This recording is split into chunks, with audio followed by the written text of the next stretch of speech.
அந்த மனிதர்கள் கூட யுத்தம் பண்ண போறதுனால தான் வீட்டுல சண்டை, பிரச்சனை, கொலை, தற்கொலை ஈடுபட்ட காரியங்கள் நடக்கிறது.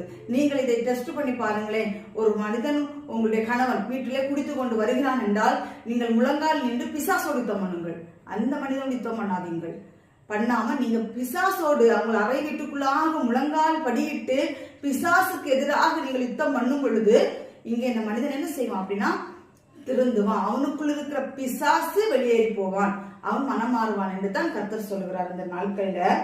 அதனால அந்த மாமிசத்தோடு ரத்தத்தோடு நமக்கு போராட்டம் கிடையாது. நீங்க மனுஷனோட போராட வேண்டாம், அவன் ரத்தமும் மாமிசமுமா இருக்கிறான். அதனால நீங்க அவனோடு போராடாதபடிக்கு துரைத்தனங்களோடும் அதிகாரங்களோடும் இப்பிரபஞ்சத்தின் அந்தகார லோகாதிபதிகளோடும் வான மண்டலங்களில் உள்ள பொல்லாத ஆவிகளின் சேனைகளோடும் நமக்கு போராட்டம் உண்டு. மாமிசத்தோடு ரத்தத்தோடு நமக்கு போராட்டம் கிடையாது. இப்படிப்பட்ட வானமண்டலத்தில் உள்ள பொல்லாத ஆவிகள், இந்த மாதிரிப்பட்ட ஆவிகளோடு தான் நமக்கு போராட்டம். இப்போ பிரபஞ்சத்தின் அந்தகார லோகாதிபதி இப்படிப்பட்ட அசுத்த ஆவிகளோடு தான் நம்ம போராட வேண்டுமே தள்ளி மனிதர்களோடு நாம் போராடக்கூடாது என்று வேதவசனம் சொல்லுகிறது.